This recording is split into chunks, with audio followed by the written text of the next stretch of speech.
Ja, torej bomo kar začeli. Lepo vas pozdravljamo iz hiše eksperimentov, iz naše aktivnosti Značaj znanosti. Zakaj značaj znanosti? Zaradi tega, ker je to aktivnost, ki smo jo kako bi človek rekel, v mirnih časih prirejali v hiši eksperimentov. Značaj zato, ker se je zraven točil čaj in jedli hiškotki, ste pa seveda vsi vabljeni, da nadaljujete to tradicijo, da vzamete čaj in ga postavite predse. Kar se hiškotkov tiče, bomo o tem še danes spregovorili. Predavanje si želimo, da bi bilo čim bolj interaktivno, zaradi števila ljudi smo pač morali narediti webinar, kar pomeni, da se na slikah ne bomo vsi videli, pač pa je na voljo so vprašanja in odgovori, tako imenovani Q&A, questions and answers, ki jih vidite, če greste z miško proti dnu ekrana. In če na ta questions and answers kliknete, lahko postavite vprašanje. Jaz bom pa predavateljico tako pač prekinil, da bo čim bolj vljudno, da ne bom ravno sredi stavka jo prekinjal. In bomo skušali res na vsa vprašanja. Ne vem, če je prava beseda odgovoriti, ker v hiši eksperimentov radi ne odgovarjamo na vprašanja, ponavadi odgovorimo, kaj pa vi mislite. No, mogoče bo danes predavateljica kaj drugačna. Torej, naj predstavim današnjo predavateljico, to je doktorica znanosti Karin Kanc, ki je tudi specialistka, internistka, je diabetologinja, je tudi certificirana integrativna psihoterapevtka, pa dobra prijateljica hiše eksperimentov, pa soavtorica enega zelo zanimivega eksperimenta, ki se mu reče Sladkolo, pa še in še dobra prijateljica, pa meni zelo ljuba Karin. Zdaj, mogoče kar začnemo z vprašanjem, namreč pri sami objavi tega predavanja so bile ena taka vprašanja, ne vem, je boljše pojesti jabolko ali popiti kozarec jabolčnega soka, ali če najdemo čokolado, pa bi jo radi pojedli, pa nimamo sladkorne, a to pomeni, da nas že čaka za naslednjim ovinkom. Ne vem, kako je s tem. Karin, jaz se bom umaknil v ozadje, bom pa budno ždel in gledal, kaj se dogaja na vprašanjih in odgovorih. Tako da, kako se temu reče, spotlight, samo malo.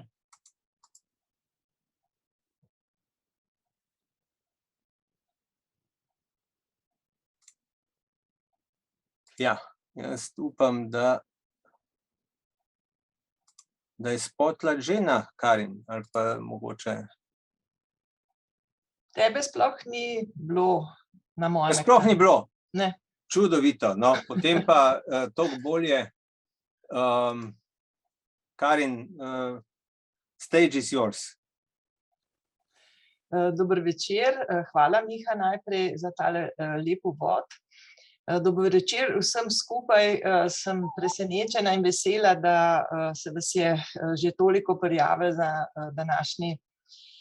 današnje srečanje, kjermu jaz ne bi rekla predavanje, ker ne bo nobenih slajdov, skratka, res bi bila najbolj vesela, ker je to tudi v mojem slogu, da bi pač veselo sedeli v hiši eksperimentov in kramljali, ampak to je pač najboljši približek v teh časih. Sladkorna bolezen je v fokusu ponavadi v novembru, čeprav jaz pravim, da kljub temu, da je 14. november dan sladkorne bolezni, o tem lahko malo kasneje je sladkorna bolezen prisotna vendar celo leto, ampak pač novembra se še posebej spomnimo. In prav zaradi tega smo nekako skupaj s Hišo eksperimentov si zamislili pač ta značaj znanosti. Jaz ne pijem čaja, pijem limonado in zdravje vsem, ki imajo karkoli toplega, prijetnega za piti. Skratka, Miha, ti si omenil, kaj je boljše piti recimo jabolčen sok ali jesti celo jabolko. To je včasih pač nismo toliko pozornosti temu polagali. Zdaj pa vemo, da je izrednega pomena, da skušamo uživati ogljikove hidrate in v jabolku jih je kar precej, recimo v enem manjšem jabolku, 130 gramskem je kar 15 gramov ogljikovih hidratov. Skušamo uživati hrano v čim bolj izvorni obliki. In tukaj lahko omenim dejstvo, da kljub temu, da smo na svetu že tisoče let, je naše telo še tako, kot je bilo v prazgodovini.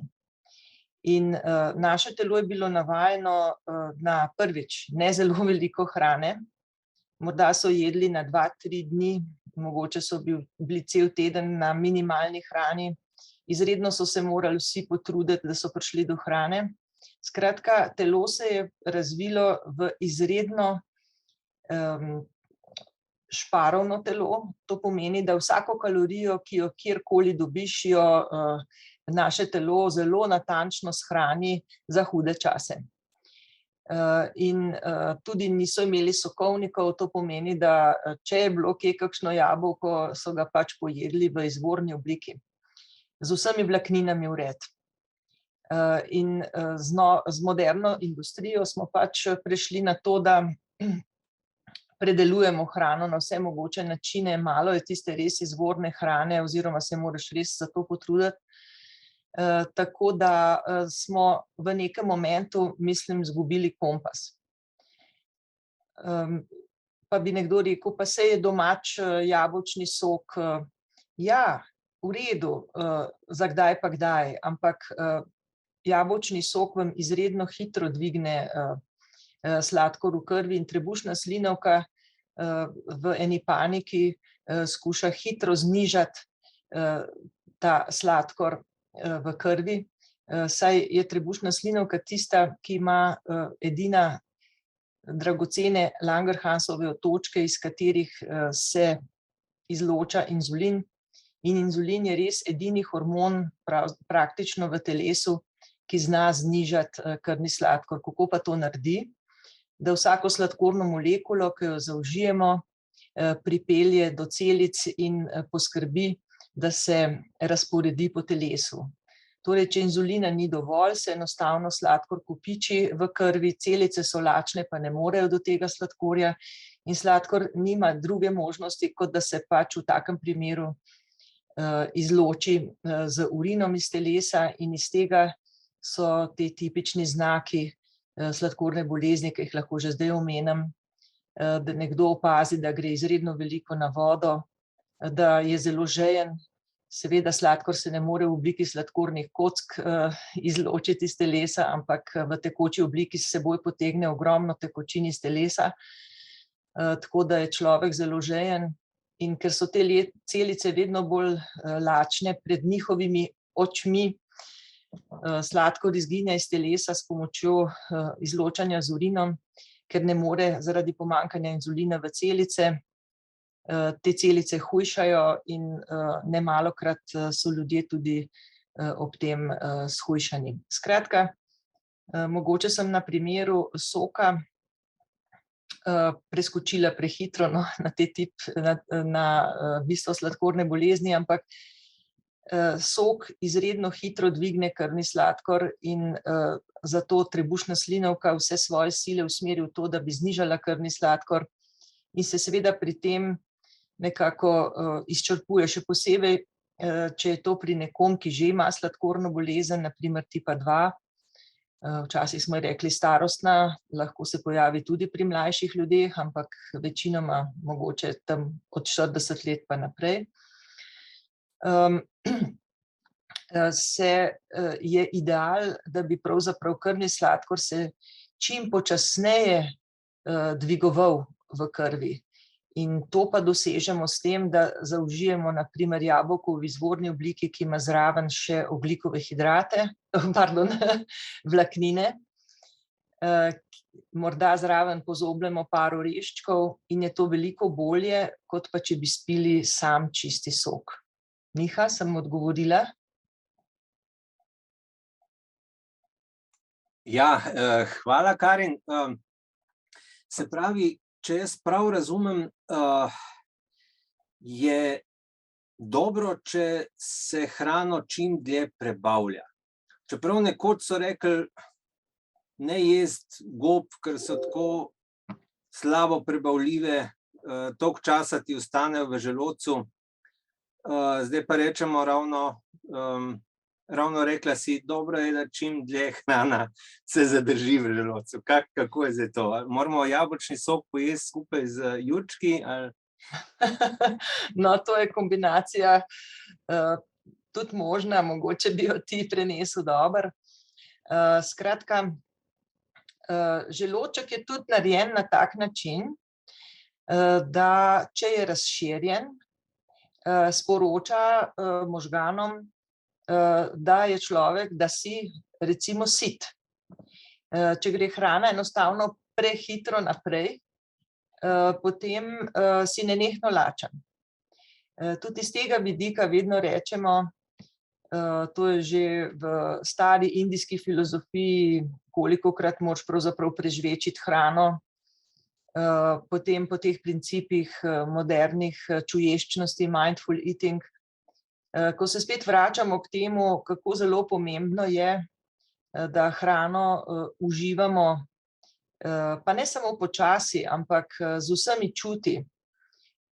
In zato je pač potreben določen čas, obenem pa pridobimo ta dragoceni čas, da telo razume, naprimer, da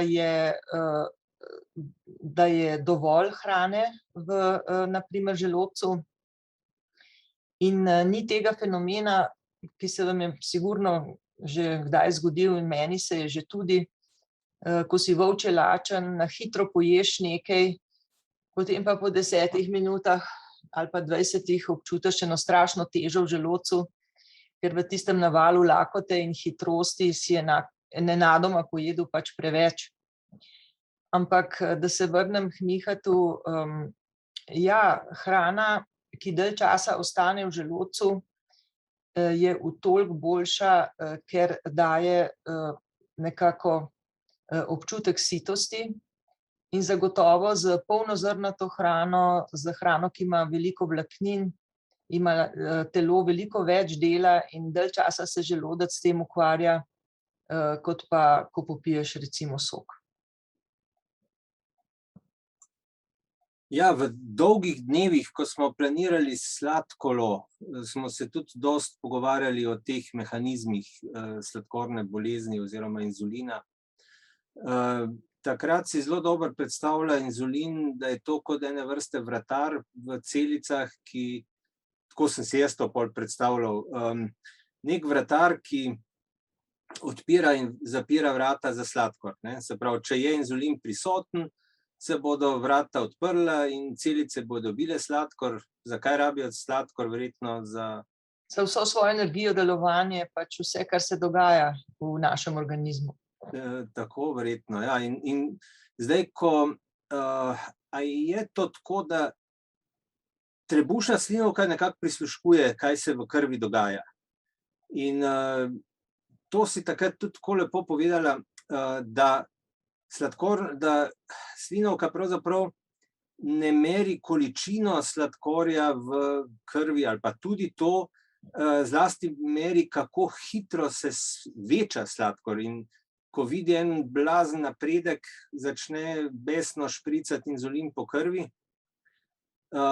Kako je že s tem, da, ne vem, zanimate, mislim, vsi v slaščičarni oči ti rečejo, pa tudi usta ti rečejo, krasna tortica, krasna kremšnita, dajmo jo pojesti, jo poješ, popiješ kozarc vode, še potem mogoče, ali pa kave in se lepo prijetno pogovarjaš, nenadoma si spet lačen. Zakaj spet lačen, če si pa toliko cukra pravzaprav pojedel?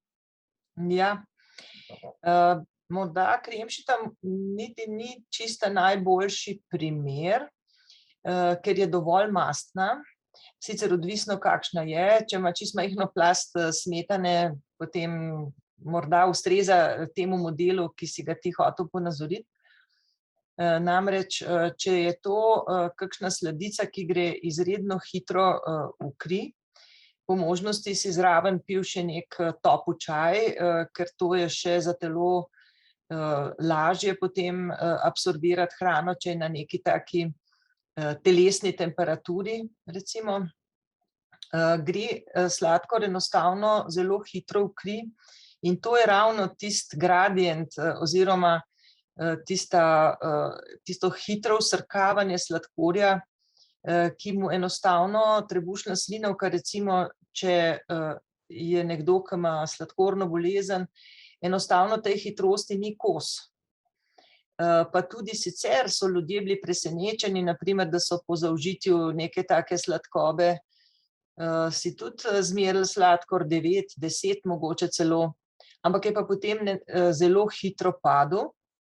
In trebušna slinavka, ki je naprimer še močna, zna zelo hitro, relativno hitro narediti inzulin in to v telesu ni najbolje, tudi v najbolj zdravem telesu, ni najbolje reguliran, koliko točno inzulina pri tako hitrem spreminjanju sladkorja res rabiš, oziroma kot bi predvidevala, saj ne vem, a bo šlo še gor, skratka, naredi zelo veliko inzulina in velikokrat tudi, kot rečeno, pri zdravem organizmu je tako, da ga naredi malo preveč in to je morda tisti jojo efekt, ki ga verjetno kar skoraj vsi poznamo, da naprimer si zelo lačen, nimaš drugega pri sebi, jaz včasih mogoče tudi v ambulanti, pač ni bilo časa za malico, tako konkretno,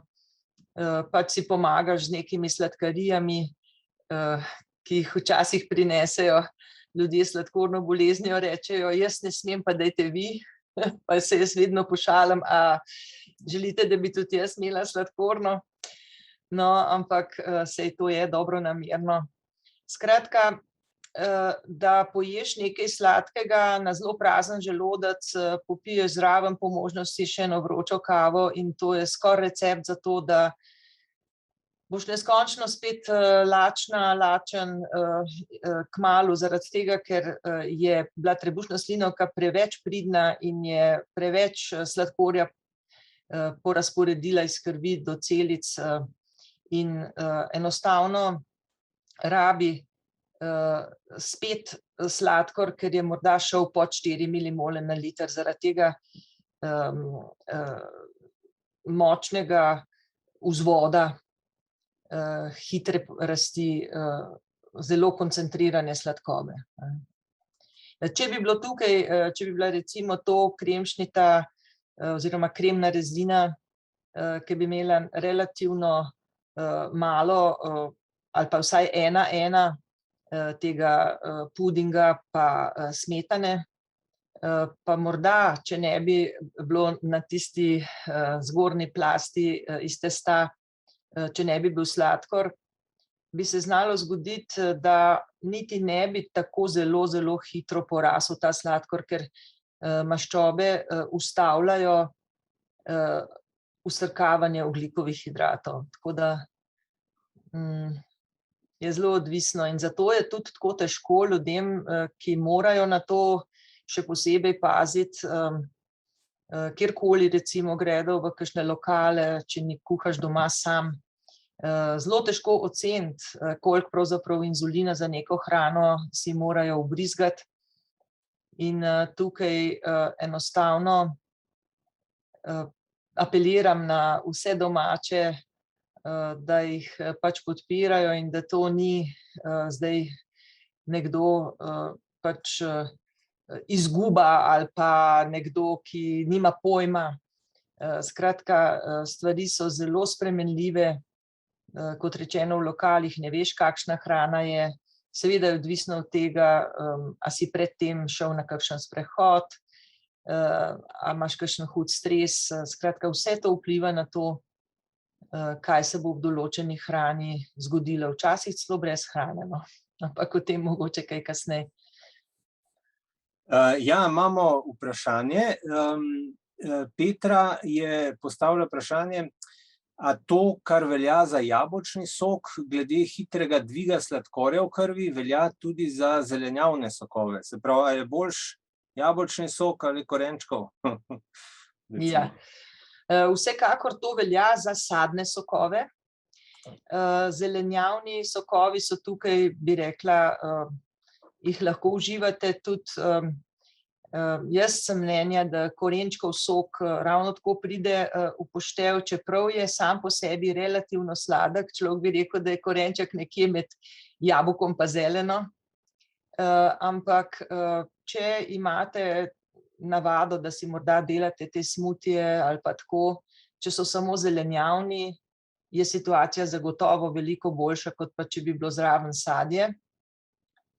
Je pa res, da te dragocene vlaknine vseeno z tem pač mešanjem, miksanjem prerežemo in ni tega, je vseeno ta zelenjava gre hitreje v kri, kot pa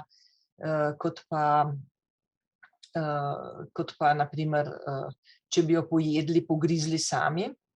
Bi pa rekla, na primer, primerjava med enim 130-gramskim jabolčkom, to je ekvivalent ogljikovih hidratov kot trije veliki krožniki solate so toliko kot eno majhno, relativno majhno jabolko. Tako da to je približno ta ekvivalent. Novo vprašanje smo dobili. Zakaj pa, torej to je, gospod anonimen ali pa gospa. Zakaj pa lahko sladkor hitro pade po polurni hitrejši hoji in kaj lahko napravim?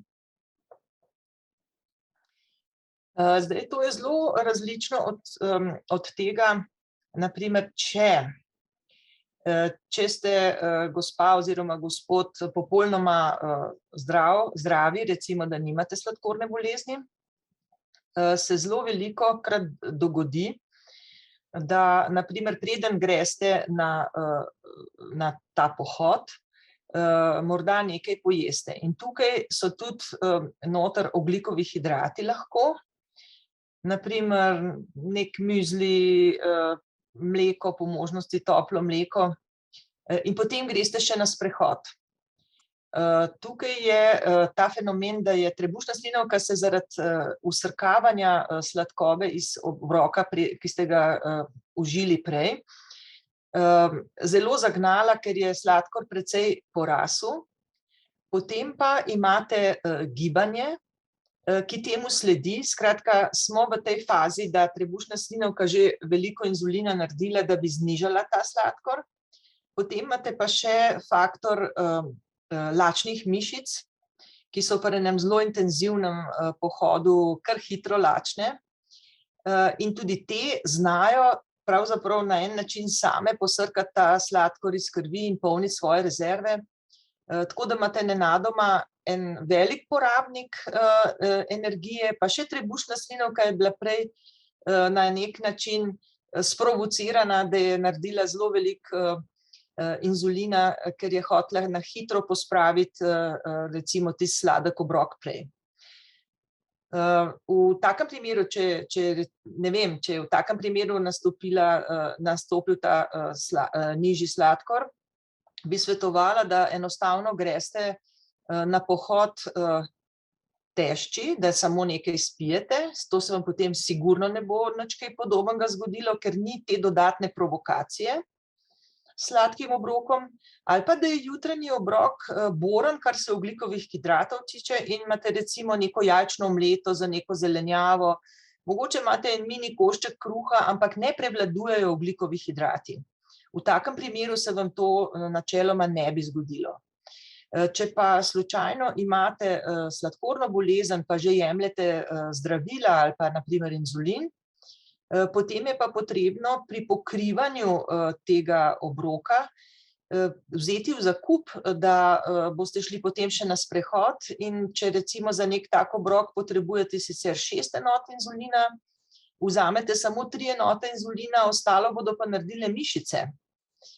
Če pa vas je presenetilo, da vas en pariatu povabi ven, vi ste pa si že dala čisto normalno dozo inzulina in pač se bojite, radi bi šli na ta sprehod, pač s sabo vzamete neko proteinsko ploščico, mogoče še kakšen sok, če bi vam res padel sladkor na hitro, ker takrat pa res sok je uporaben, ker že par požirkov soka nemudoma dvigne sladkor pač v tak nivo, recimo tam do 4-5, se ni treba, da gre spet v višave, se človek že bolje počuti in potem lahko nemoteno nadaljujete z enim takim izletom. Upam, da sem odgovorila. Čudovito.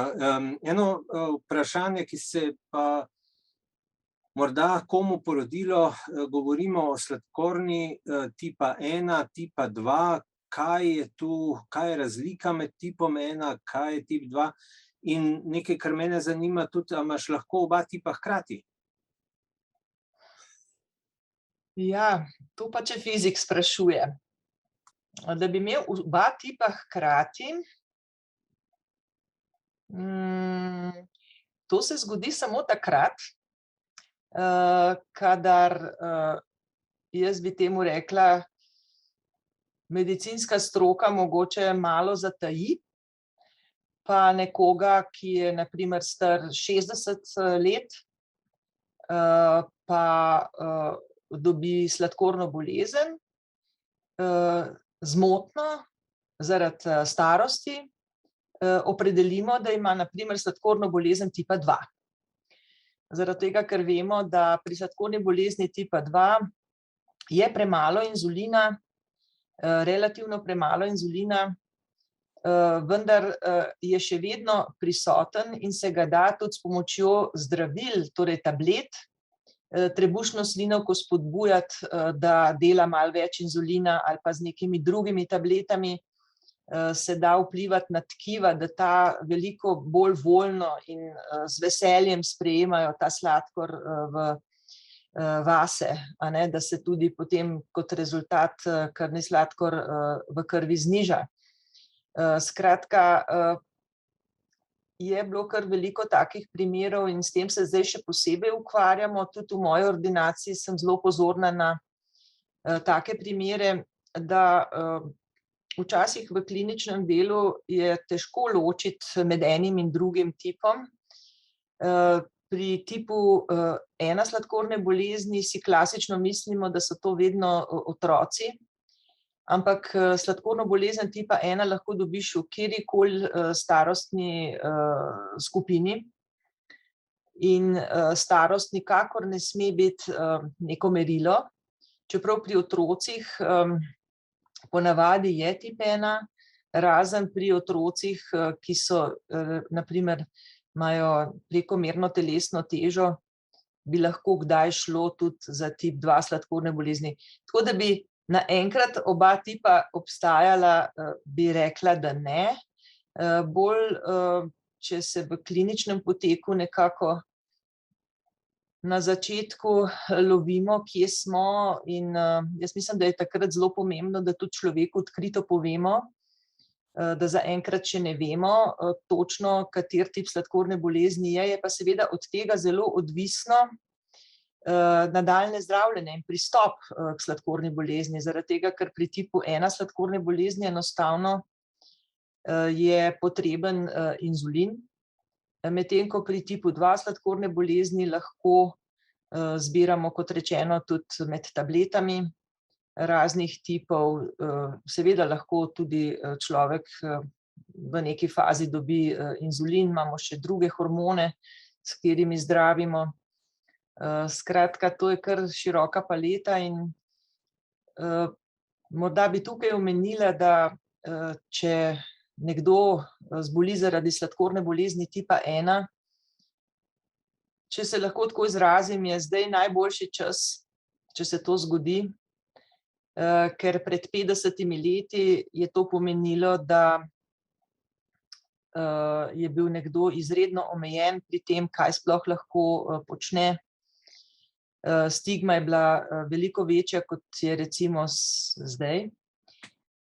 Tehnični pripomočki so bili šele v povojih, zdaj imamo pa res izjemne tehnične pripomočke, s katerimi se da živeti kvalitetno in, bi rekla, človeka vredno življenje, tudi če imaš tako resno bolezen, kot je sladkorna bolezen tipa 1, kjer praktično brez inzulina ne moreš preživeti. Kar je novo vprašanje. Ja. Ali je stališče sladkanje z medom enako slabo kot s sadnim sladkorjem? Kaj pa za zdrave ljudi? In mogoče bi še svoje vprašanje tlele pristavil, kako bi ti sestavila zdrav slovenski zajtrk? To te je verjetno ta med spodbudil, da si me še to dodatno vprašal. Si kar mislim. Takole je. Med dvigne sladkor. To bi bilo iluzorno, da bi mislili, da ne. Jaz dnevno se s tem soočam, ko se pogovarjam z ljudmi, še posebej včasih prehladov in tako.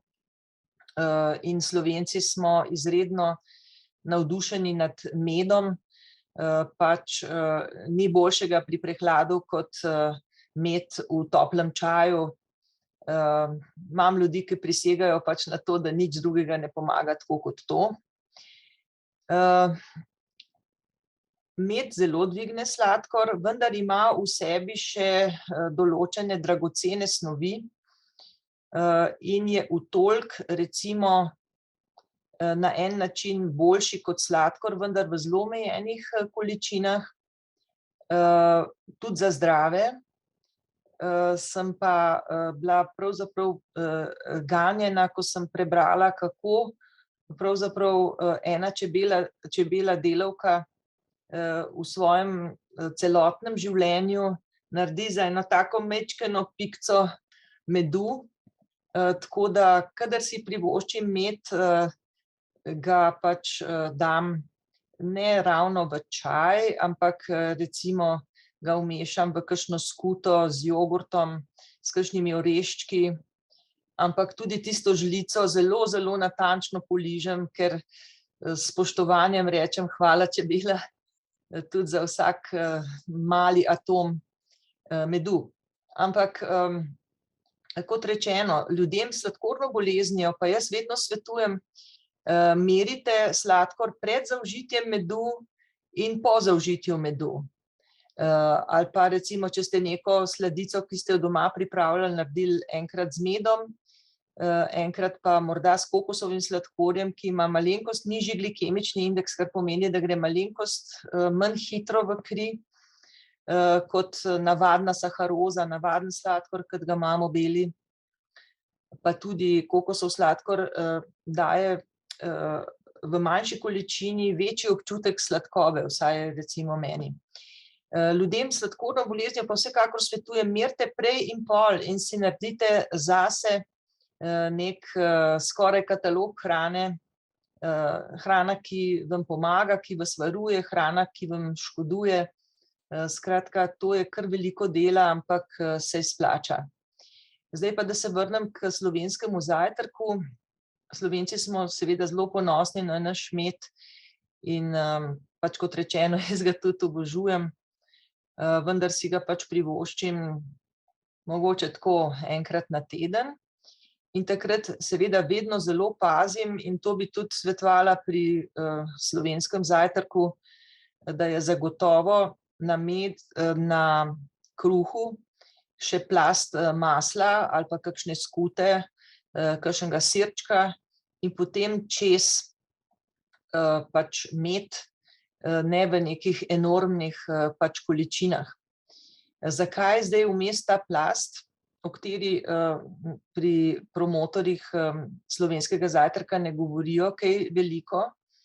Skratka, no, tudi bi rekla, da bi bilo dobro, da bi bil kakšen polnozrnat kruh ali pa vsaj iz pač te krušne moke, a ne, vsaj tip 850.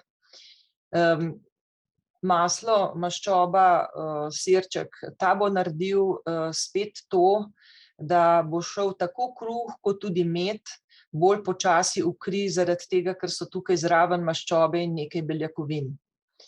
In vedno se moramo truditi, da skušamo hrano uživati čim bolj v takih kombinacijah, morda, če bi bil ta kruh tudi kakšen ajdov, skoraj čisti ajdov z orehi, to bi bilo tudi idealno, a ne? Da so še oreščki, ki svoje dragocenosti tukaj prispevajo. In bo potem ta sladkoba šla zmerno, počasi v kri in ne bo trebušna slinavka revca v paniki spet morala proizvesti enormno količino inzulina naenkrat, ampak ga bo proizvajala v nekih takih manjših, bi rekla, dozicah in to bo vsaka trebušna slinavka lažje zmogla in ne bo teh hitrih skokov, hitrih padcev, kar zelo izčrpuje telo. Ja, malo bi se obrnil na naše poslušalce. Prišli smo že kar globoko v drugo polovico današnjega značaja. Rad bi vas spodbudil, da postavljate vprašanja sproti, ker na koncu ne bo več časa za vprašanja, ker bomo skušali govoriti, koliko se le da do konca. Tako da postavljate vprašanja sproti, prosim lepo, in bomo skušali takoj na njih najti odgovor. Zdaj pa bi jaz, Karin, te vprašal, ti vodiš ambulanto Jaz in diabetes. Prvo me zanima sploh, od kod to ime Jaz in diabetes.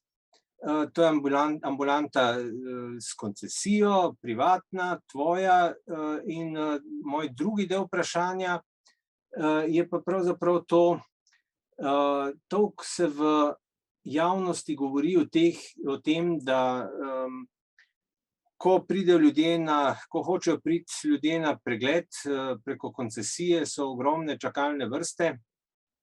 Ne vem, koliko časa je to pri tebi. Če se pa človek zmeni za privatni obisk, pa je ponavadi možnost priti na pregled dosti prej. Kako je s tem? A ste res zdravniki takšne barabe ali je tu drugo kaj vmes? Mogoče, da začnem s tem, potem se pa vrnem, ali pa začnem zakaj je moja ordinacija Jaz in diabetes, zaradi tega, ker menim, da je človek, ki ima sladkorno bolezen, glavni pri svoji bolezni. In v prvi meri sem to jaz, recimo, če sem nekdo s sladkorno boleznijo, in potem je moj diabetes. Zaradi tega, ker jaz sem veliko več kot samo diabetik. Ker če rečeš nekomu, da je diabetik, pomeni, da je to ves človek, ima samo diabetes, ampak to je lahko človek, ki ima rjave lase, je profesor, je prodajalka, je skrben oče, je športnik. Skratka, to je človek s sladkorno boleznijo. Zato je človek kot oseba, jaz v prvi osebi sem najbolj pomemben in tudi kdor pozna naš logo, ve, da je naš ideal ta, da sem jaz kot človek s sladkorno boleznijo tisti, ki bom vodila svojo sladkorno bolezen, tako kot se bom jaz odločila in da so minili te časi, torej moram se toliko polnomočiti, pač s pomočjo strokovnega osebja, ampak tudi nekako, da poiščem te svoje vire da sem jaz tista, ki sem glavna pri celi stvari in ne pustim, da me sladkorna bolezen obvladuje. Tako da v našem emblemu je ta možiček, ki ima na povodcu ukročeno pošast in je to samo en zvesti kuža. Zdaj, to je res zelo pereče vprašanje in jaz sem se odločila, da bom delala diabetes v svoji ordinaciji, kjer lahko jaz določam, na kakšen način bomo delali. Pač kot psihoterapevtka se tudi posvečamo tem psihološkim vidikom sladkorne bolezni morda več kot kje drugod. Čeprav nas je COVID precej stisnil in je zdaj zaradi časovne stiske teh intervencij malo manj, ampak jaz sem optimistična in upam, da bomo kmalu spet lahko začeli delati res tako, kot si sami želimo in kot smo že delali. Torej, kot koncesionar pač zdravstvena zavarovalnica ti pač plača toliko in toliko pregledov lahko narediš v letu za zavarovalnico. Kot nekako nisi njihov uslužbenec, vendar imaš pogodbo, po kateri pač lahko na leto narediš toliko in toliko storitev. Tukaj se ne bom spuščala v to, da smo vedno glede tega podhranjeni, ampak imamo zelo, zelo stroga pravila čakalnih vrst in vemo, da ljudje lahko pridejo pod zelo hitro, pod hitro ali pa pod redno in to moramo izredno spoštovati. In seveda so tudi pritožbe, da kako pa to, da če pridem samoplačniško, pridem pa lahko takoj. To se zgodi lahko zgolj in edino samo v primerih terminov, ki so posebej določeni za samoplačniške preglede. Torej, če je moj ordinacijski čas, zdaj bom govorila na pamet, recimo od 8 do 3, jaz lahko nekoga, ki je kot samoplačnik, lahko naredim samo v svojem prostem času in to je od 3 dalje ali pa pred 8 uro.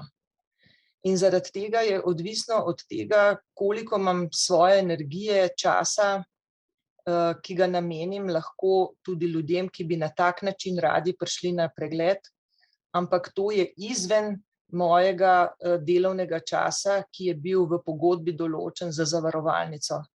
To pomeni, da če nekdo pride naslednji dan na samoplačniški pregled, prejšnji dan smo mu pa rekli, da je na zavarovalnico čakalna doba 1 mesec, je potem to razlaga. To pomeni, da recimo jaz tisti dan nisem šla zjutraj plavati v bazen, ampak sem raje prišla v ambulanto in nekomu pomagala. Pač to je moj prosti čas.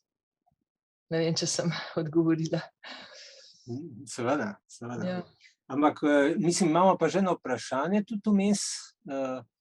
Jaz sem Kos, to je pa vprašala Srna, in sicer kaj pa menite o umetnih sladilih in eritrolu? Eritritol, ja. Eritritolu. Ja, eritritol.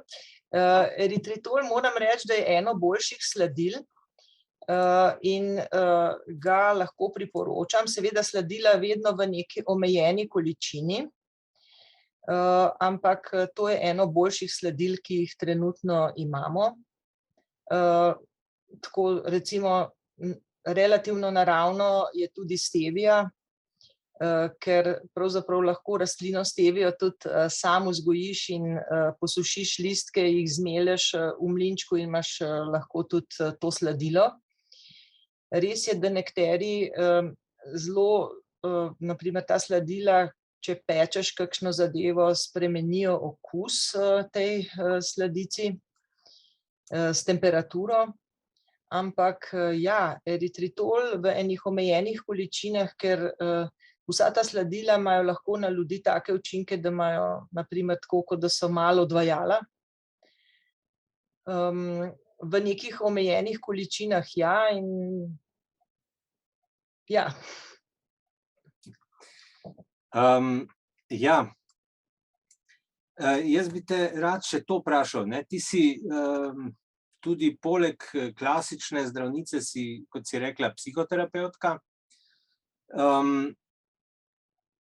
Kako izgleda kaj ta študij je, kako si ga ti doživljala, oziroma kako študij za psihoterapevta pomaga, recimo klasični zdravnici pri boju s sladkorno boleznijo in si zaradi tega manj klasična? Ne vem, jaz sem pač taka, kot sem. Ljudje mi pravijo, da sem manj klasična. Sama pa dobro vem, da ko sem bila na doktorskem študiju na Nizozemskem, da sem se zelo začudila, to je bilo 30 let, no ne čist 30, ampak nekih 25 let nazaj, ko so v svojem timu že imeli psihologa, ki se je posebej ukvarjal z izzivi, ki jih imajo ljudje, ki imajo sladkorno bolezen. In to me je neskončno pritegnilo, tako da sem se zgodaj vključila v eno posebno skupino, ki je pri Evropski zvezi za študij diabetesa, ki se ukvarjamo vsi z psihološkimi vidiki. Enostavno je teh vsebin pri študiju medicine premalo, ker je naš kurikulum tako zelo poln, da zmanjka teh časa za te bolj mehke veščine. Tukaj so na primer medicinske sestre bolje podkovane, ker imajo vsaj nekaj teh vsebin v času študija, medtem ko vsaj moja generacija medicincev pa praktično tega nismo imeli. Psihiatrija to ni, a ne. Je nekaj bilo pri negi bolnika, ampak zelo malo. Zdaj je temu sicer posvečeno veliko več časa, ampak kot rečeno, meni je teh znanj manjkalo. In sladkorna bolezen je kronična bolezen, pri kateri pravzaprav moraš kot recimo strokovnjak za sladkorno bolezen nenehno izredno dobro sodelovati s človekom, ki sladkorno bolezen ima, ker ti mora pravzaprav ta človek dati nek uvid v to, kako živi, kaj ga bremeni. Torej, vedeti moraš zelo, zelo veliko o okoliščinah, v katerih ta človek živi. In šele to ti potem prinese pravo pot tudi za terapijo. Tukaj, če o človeku več veš, tudi veš, da se moraš v določenem trenutku pač, da samo poslušaš in da še ni čas za neko zelo aktivno terapijo, da je to pač tek na zelo dolge proge. In tukaj mi je študij psihoterapije, za katerega sem se odločila pač kot klasična medicinka. Jaz se bom zdaj to naučila, potem bom pa to znala in delala. Seveda to ni čisto tako, zaradi tega, ker pri študiju psihoterapije greš sam skozi relativno mukotrpno svojo psihoterapijo, s svojim psihoterapevtom, več kot 300 ur, skratka, delaš na sebi, svoje neke nepredelane zadeve pač spoznavaš, da jih ne bi potem v svojem delu nehote naložil na ramena tega človeka, s katerim delaš psihoterapijo, in tudi moraš imeti občutek, kaj se to, kako je to, če si sam klient. In torej zelo veliko dela je bilo in spomnim se mojega profesorja Gregorja Žvelca na integrativni psihoterapiji, kako je po 6 letih, ko sem želela na izpit, rekel, ne, nisi še zrela. In sem pač potem šla 2 leti kasneje na izpit in sem mu hvaležna za to, ker neke stvari pač v človeku zorijo, ne samo, da se ti naučiš teorijo, veliko je tega praktičnega dela, veliko dela s klienti je bilo, pa ne samo s takimi, ki imajo sladkorno bolezen, ampak jaz sem pač specializirana prav za ljudi, ki imajo sladkorno bolezen, ker poznam tudi vse tehnične, recimo, detajle, s katerimi se srečujejo, in so mi nekatere stvari tako jasne, ne, ki mi jih govorijo. Čeprav vedno skušam človeka čim več povpraševati, in tudi delam pač te psihoterapevtske intervence v vsakdanji svoji praksi, kolikor se pač da, kot rečeno, zdaj s covidom je vse malo hitrejši in malo trpita, recimo, plat, ampak vseeno, najslabše je, če si nekdo, v diabetesu še posebej, predstavlja nekega človeka, ga da v neko škatlico in si misli, da vse ve o tem, kako ta človek je in kaj zanj najboljše in kako živi. To je lahko popolnoma zgrešeno, zaradi tega, ker nihče ne more imeti take domišljije, da bi si lahko zamislil točno, kako nek človek živi, s kakšnimi izzivi se spopada, in zato je tukaj tako dragocena ta moja izkušnja psihoterapije, da enostavno se znaš tudi ustaviti, samo poslušati in zdržati tišino. Ko ti nekdo ali nič govori, torej je tiho, ali pa ti govori in ga enostavno pustiš govoriti, ker medicinci v tem nismo najboljši, vedno se mudi. Pač zdajšnji časi tudi temu niso naklonjeni. Vprašanje Lidije, ki malo vrača nas nazaj na kaj je to, ortosladkorna. Klasično diabetologijo. Ja, torej, kaj pa preventiva oziroma dednost? Moja stara mama ima sladkorno, kakšna verjetnost je, da sladkorno dobim tudi jaz? In zdaj ne vem, ima stara mama tip 1, tip 2, je tip 1 tudi deden, je tip 2 deden in tako naprej. No, pri sladkorni bolezni dednost igra ogromno vlogo. In to predvsem pri sladkorni bolezni tipa 2. Recimo, če bi vaša mamica ali pa vaš oče imela sladkorno bolezen, je 30% možnosti, da jo imate tudi vi. Tukaj poznam te procente. Če bi oba starša imela, na primer, je kar 60%, vse kar se šteje. Zdaj, procentov za babico ne poznam, ampak zagotovo imate nekaj genov, ki bi vas lahko nekako obremenili glede sladkorne bolezni. Zdaj pa potem dobite od nas, zdravstvenih delavcev, lahko en tak zelo pavšalen nasvet. Ja, zdravo živite, pa bo. In sicer najbolj sem nesrečna, kadar slišim, ja, uravnotežena prehrana pa bo. Kaj pa je zdaj to, a ne? Zato se tudi jaz ukvarjam z čuješčnostjo, mindful eating, kjer pravzaprav po enih principih, ki načeloma izhajajo iz budističnih praks, ampak so čudovito uporabne za vsakdanje življenje, je, da se človek nekako skuša naučiti poslušati svoje telo, ker mi recimo kot otroci smo zelo vedeli, kaj želimo jesti in kaj ne. Potem se pa pač vmeša družina oziroma okoliščine, ko moraš pojesti to, moraš ono. So naredili eno dragoceno študijo, kjer so ugotovili, če otroku vsak dan nudiš raznovrstno hrano, bo nekako v tednu dni ta otrok pojedel vse, kar je nujno potreboval za svoj zdravi razvoj. Seveda pa tu, če te kalorične zahteve zapolnimo z sladkarijami, potem ni želje po kakšni drugi hrani. Po drugi strani pa menim tudi, da bi na primer otrok bil popolnoma izključen iz tega, da bi kdaj pojedel kakšen košček čokolade, je pa recimo nek ekstrem, ki se je zgodil eni moji znanki, ko do 6. leta otrok pravzaprav ni prišel v stik s čokolado, edina sladica pri njem je bila mogoče kakšna žlička medu ali pa kakšna rozina.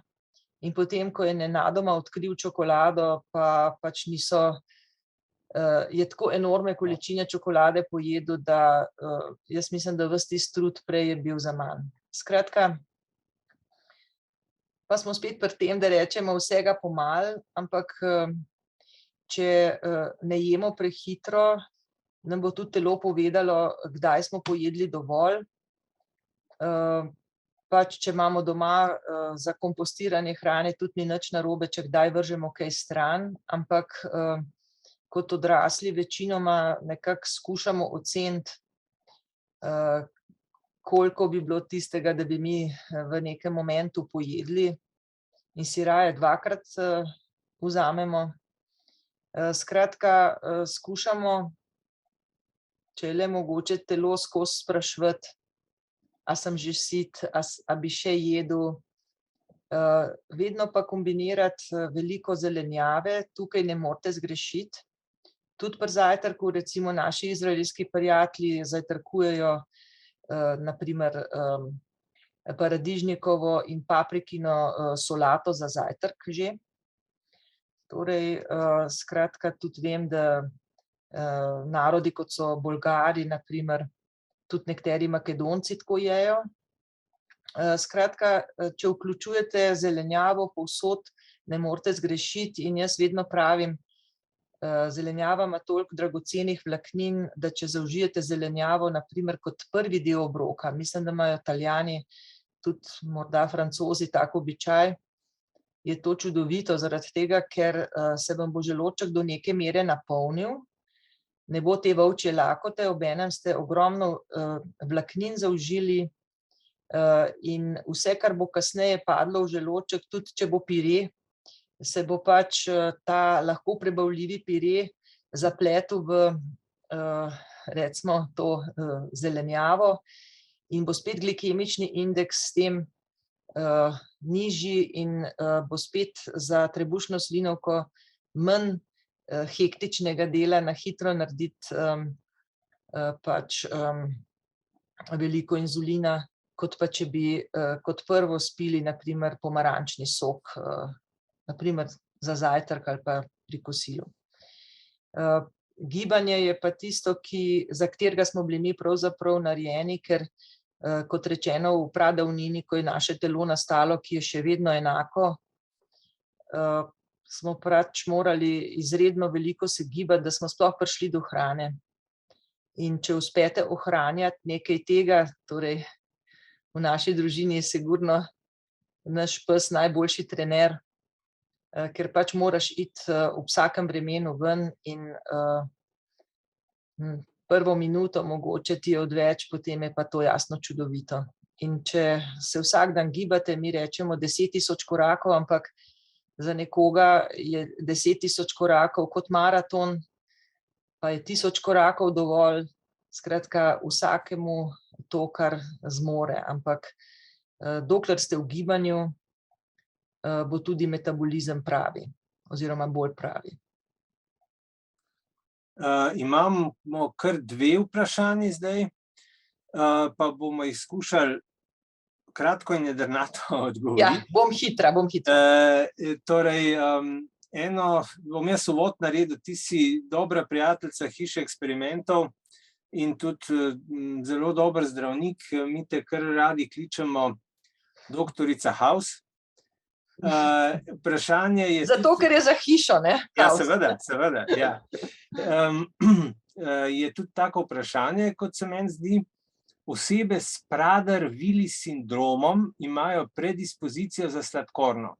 Jaz sem iz hrane izločila sladkor, sokovi, sladice.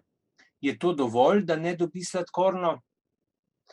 Ja, Prader-Willi sindrom, to je eden pač relativno redkih, ampak je ta občutek za lakoto ni več pravi, ni te prave regulacije in mislim, da ste čudovito ravnali, pač če ste to izločili. Jaz sicer rečem, da in tudi stroka je v tem, da če ješ sladkarije, ni nujno, da bi zaradi tega dobil sladkorno, ampak če pa to pripomore k temu, da ima nekdo prekomerno telesno težo in takrat pa mora trebušna slinavka narediti veliko več inzulina, da ta sladkor nekako spravi v celice in se zaradi tega lahko izčrpa, a ne. Zato, če to pomaga k temu, da imate manj težav za prekomerno telesno težo, absolutno ste na zelo pravi poti. Čestitam. In drugo vprašanje, kako je zdravo popiti kozarec kave takoj, ko se zbudiš? A je to zdravo, ni to zdravo? Je to v zvezi s sladkorno ali je to v zvezi s čim drugim? Mislim, da pa tukaj bom morala se držati tega pravila, ker v hiši eksperimentov nečesa ne veš, pa rečeš, da ne veš. Ampak jaz bi rekla, če to vaš želodček prenese in če vas to spravi veselega v dan, resnično spodbudi kava izločanja adrenalina. Če vam to da krila za tisti dan, potem je to prava stvar. Je pa morda kava na prazen želodec za nekatere zelo težka.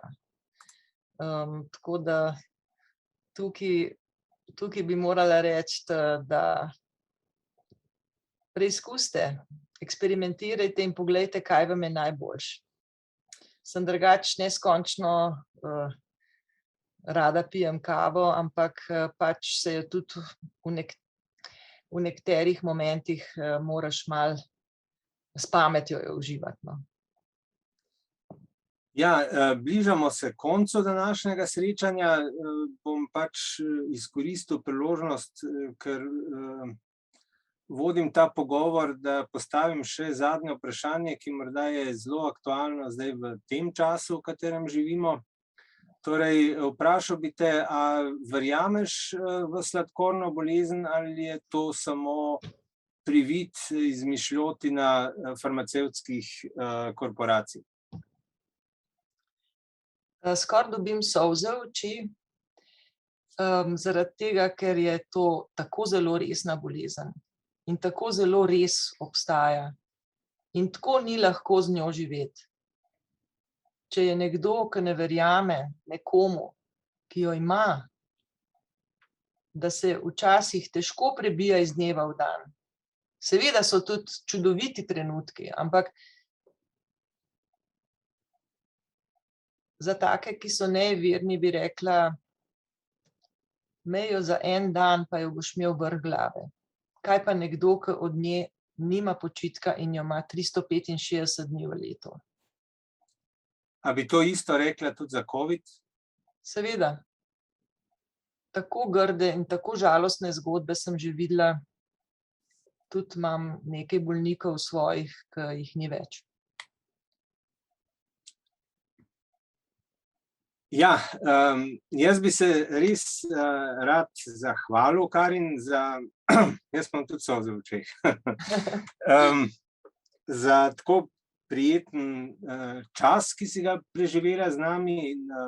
Tudi meni je bilo prijetno, ja. Hvala vsem, ki ste sodelovali in poslušali in upam, da nam je marsikaj, kar smo danes slišali, sedlo v srce in dušo. Ja, Miha, nismo povedali, da je 100 let, odkar je inzulin odkrit. Ja, 100 let je, odkar je inzulin odkrit. In približno 100 milijonov ljudi na svetu uporablja inzulin, ali pa še več. In patent je bil prodan za koliko denarja? Za $1, zaradi tega, da bi bil res dostopen inzulin vsakomur ob vsakem času. In zdaj v Ameriki umirajo ljudje, ker si ne morejo privoščiti inzulina. Tako daleč smo prišli. V Evropi ali pa rečemo v Sloveniji se imamo glede tega čudovito. Torej bi rekla, če že moraš zboleti za sladkorno bolezen, je morda Slovenija ena najboljših držav, kjer se to lahko zgodi. Bog ne daj v Ameriki. Ok, Karin, hvala lepa in se vidimo na naslednjem značaju znanosti, ob čaju in hiškotkih, da ali ne? Hiškotkih Tako. Mogoče bomo malo priredili ta recept ali pa zraven pohrustali mogoče še kakšno zelenjavo. Bo bolj zdravo. Še dve, pravzaprav ne vprašanji,